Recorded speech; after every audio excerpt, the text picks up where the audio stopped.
बिस्मिल्लाहिर्रहमानिर्रहीम। अस्सलाम वालेकुम फ्रेंड्स, आप देख रहे हैं CSC guide official YouTube channel और मैं हूं मोहम्मद इरफानुल्लाह। वीडियो हमारे दूसरे चैनल इरफान इकराम दिगारी वाले चैनल पे आएगी। तो चलिए स्टार्ट करते हैं। आज जिस टॉपिक पे बात करेंगे वो ये है कि क्या हमें जो स्टडी प्लान बनाना होता है वो सेम एक यूनिवर्सिटी में ही, जब मतलब कि हम सीएससी की 3 यूनिवर्सिटीज़ में अप्लाई करना चाहते हैं, क्या हमें स्टडी प्लान जो है 3 मुख्तलिफ स्टडी प्लान बनाना होंगे या एक ही स्टडी प्लान से काम चल जाएगा? अगर मुख्तलिफ बनाना होंगे तो कैसे बनाएं, या अगर उनमें कोई चेंजेस करनी है तो वो कैसे करनी है, या फिर हमें बताएं कि ये सेम ही होना चाहिए। इस पे हम बात करेंगे आज। इतना बड़ा ये इशू नहीं है, लेकिन एक दोस्त ने पूछा था, मैंने कहा चले वीडियो बना भी देते हैं। इससे पहले आज से 15-20 दिन पहले भी किसी ने पूछा था कि इसके बारे में बता दिया जाए, तो मेरे भी माइंड में एक थोड़ा सा था कि इस पे बनाएंगे कभी वीडियो, लेकिन जहन से उतर गई। फिर दोबारा किसी ने पूछा तो याद आ गई।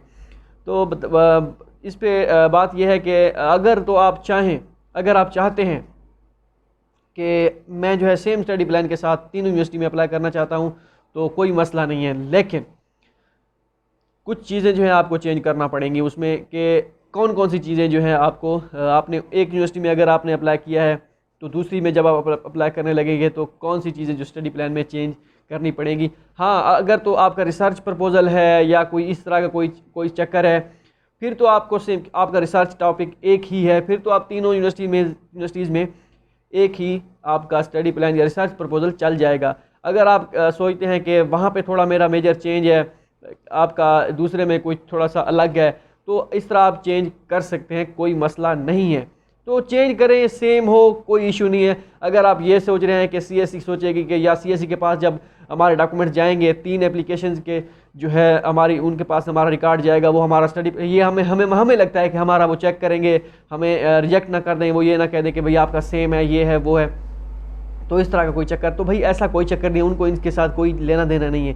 जब आपको यूनिवर्सिटी फाइनलाइज कर लेती है, सेलेक्ट कर देती है, इट मीन्स कि आपको 99% जो है आपकी स्कॉलरशिप कंफर्म होती है। सीएससी को इसके साथ कोई गर्ज नहीं होता कि आपकी दूसरी यूनिवर्सिटी में स्टडी प्लान कैसा था, जो दूसरी एप्लीकेशन है आपकी बी कैटेगरी की या आपकी तीसरी जो है, उसके साथ उसका कोई लेना देना नहीं है। ठीक है, इसकी तो आप टेंशन बिल्कुल ना लें। तो अब आते हैं इस पे कि अगर हम चेंज करें तो क्या चेंजेस हम करें।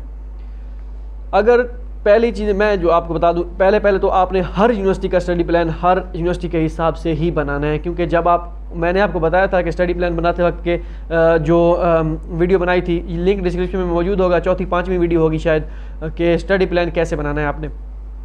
तो उसमें मैंने बताया था कि एक तो आपने यूनिवर्सिटी का नेम लिखना है, स्टडी प्लान, नीचे यूनिवर्सिटी नेम, या जिस तरह मैंने बताया था कि दिल्ली यूनिवर्सिटी ऑफ टेक्नोलॉजी का स्टडी प्लान ऊपर लिखना है स्टडी प्लान, नीचे दिल्ली यूनिवर्सिटी ऑफ टेक्नोलॉजी, इस तरह लिखना है। ठीक है, मैंने आपको वीडियो में बताया था, जैसे बताया था आपने वैसे फॉलो करते जाना है। मैं आपको वर्बली बता रहा हूँ थोड़ा सा कि ऐसा करना है और ये चीज़ें चेंज करनी है। दूसरे नंबर पर, अगर आपके पास एक्सेप्टेंस लेटर था तो एक्सेप्टेंस लेटर सुपरवाइज़र का या एक्सपेक्टेड सुपरवाइज़र का नेम आपने उस यूनिवर्सिटी के हिसाब से लिखना है, मतलब जो आपका सुपरवाइज़र है। अगर नहीं है तो फिर तो एक्सपेक्टेड सुपरवाइज़र नहीं लिखना। ये नहीं है ना हो कि आप जिनके पास एक्सेप्टेंस नहीं है वो कहेंगे हमारे पास तो नहीं है, हम तो फिर रगड़े गए। ऐसा नहीं है कोई सी।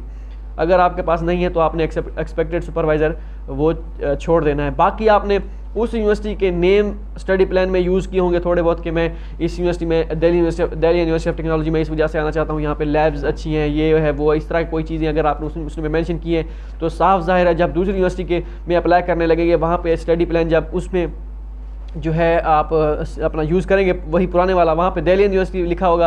यहाँ पे आप जो है फॉर एग्जांपल वुहान यूनिवर्सिटी में अप्लाई करना चाहते हैं तो आप यहाँ पे वुहान में स्टडी प्लान के जो अप्लाई यूज़ करेंगे वो दिल्ली यूनिवर्सिटी वाला तो नहीं करेंगे, साफ ज़ाहिर है उसमें चेंजेस करेंगे, अमेंडमेंट करेंगे थोड़ी बहुत चीज़ें, तो उसको मॉडिफाई कर लीजिएगा। इस हिसाब से जो भी आपकी चेंजेस बनती हैं, ठीक हो गया, वो आपने चेंजेस कर लेनी है। एक यूनिवर्सिटी में एक स्टडी प्लान, दूसरी में दूसरा, तीसरी में तीसरा, चौथी में चौथा, मतलब यूनिवर्सिटी स्कॉलरशिप की बात कर रहा हूँ। जितनी यूनिवर्सिटीज़ में आपने अप्लाई करना है, आपने स्टडी प्लान को थोड़ा बहुत चेंज करना है। बाकी अगर आप ये सोचते हैं कि एक स्टडी प्लान में एक यूनिवर्सिटी में मैंने अप्लाई किया, उसमें मेरा जो स्टडी प्लान है उसका डाटा और दूसरे स्टडी प्लान का डाटा 80% मैच करता है, ये ना हो कि ये खप डल जाए इसमें, ये वो, इस तरह की भी बिल्कुल टेंशन नहीं लेनी, इसका कोई चक्कर नहीं है। ठीक हो गया। मैंने पहले कहा है कि सीएससी का आपकी एप्लीकेशन के साथ स्टडी प्लान के साथ किसी और डॉक्यूमेंटेशन पूरी हो, स्टडी प्लान के साथ कोई चक्कर नहीं है। ठीक हो गया, साफ ज़ाहिर है जब आप ये डॉक्यूमेंट्स आपके सारे पूरे होंगे, ये ना हो रिकमेंडेशन लेटर आप किसी और के उठा दें भाई, वो तो देखते ही नहीं है, ऐसा कोई चक्कर नहीं है, आपने अपने यूज़ करने हैं। स्टडी प्लान की बात कर रहे हैं हम कि स्टडी प्लान इतना ज़्यादा ये इफेक्टिव नहीं होता कि आप चेंज करते जाएं, कोई इशू नहीं है इसमें, तो डाटा भी मैच हो जाए तो कोई इशू नहीं है। मोटी मोटी चीज़ें जो हैं जैसे सुपरवाइज़र की ईमेल, सुपरवाइज़र का आप उसमें डालेंगे, आपका रिसर्च इंटरेस्ट जब आप डालेंगे सुपरवाइज़र का, उसमें थोड़ा बहुत रिसर्च इंटरेस्ट भी डाल दीजिएगा इसमें रिसर्च उसमें स्टडी प्लान में, तो वो भी अगर आपके पास 3 एक्सेप्टेंस लेटर है तो रिसर्च प्लान, रिसर्च डायरेक्शन या रिसर्च प्लान जो प्रोफेसर का होगा वो भी, मतलब प्रोफेसर का नहीं लिखना, ये आपने अपना लिखना है कि मेरे रिसर्च इंटरेस्ट ये हैं इसमें, कि मुझे इस सुपरवाइजर से एक्सेप्टेंस लेटर मिला है और ये मेरे रिसर्च इंटरेस्ट हैं। तो 3 एक्सेप्टेंस लेटर होंगे तो तीनों के रिसर्च इंटरेस्ट जो है मुख्तलिफ होंगे, तो आपने उसी हिसाब से अपने लिखने हैं। लेकिन PhD वाले रिसर्च प्रपोजल में तो उनका खैर अपना हिसाब किताब होता है, तो कुछ लड़के वो भी स्टडी प्लान भी यूज़ करते हैं, उनके लिए भी अगर यही आप यूज़ करना चाहें तो कर सकते हैं, कोई इश्यू नहीं है। तो होप सो ये सारी आपको चीज़ें क्लियर हो गई होंगी कि आप कुछ जो होते हैं why I come to China, मतलब कि वाई, और उसके बाद ऑब्जेक्टिव जो होते हैं, और इस तरह की जो तीन जो हैं हेडिंग सेम होती हैं, क्योंकि मोस्टली जो यूज़ करते हैं हम स्टडी प्लान, तो वो हम क्या सेम ही जाने दें, बिल्कुल सेम जाने दें, कोई इशू नहीं है। मोटी मोटी चीज़ें आपने चेंज करनी है, इसके अलावा सेम टू सेम सारे का सारा स्टडी प्लान जो है तीनों यूनिवर्सिटीज़ में या यूनिवर्सिटी स्कॉलरशिप के लिए अप्लाई करते हैं सब में जो है आपका सेम चल जाएगा, कोई इशू नहीं है। मेन चीज़ जो है आपकी प्रोफाइल है, आपकी प्रोफाइल भी डिपेंड करती है कभी कभी, और लक उससे ज़्यादा मैटर करती है, और एक्सेप्टेंस लेटर भी मैटर करता है। ये सारी चीज़ें मिला के जो है आपकी ये स्कॉलरशिप बनती है, आखिर में जो आपको मिलती है स्कॉलरशिप के लिए आप सिलेक्ट होते हैं। ये नहीं कि आपके पास एक्सेप्टेंस लेटर है तो आपकी स्कॉलरशिप कंफर्म है, या आपकी CGPA 4/4 है तो आपकी स्कॉलरशिप कंफर्म है, या आपकी CGPA 2.5 है तो आपको स्कॉलरशिप नहीं मिलेगी, या 3 है, इस तरह का कोई चक्कर नहीं है।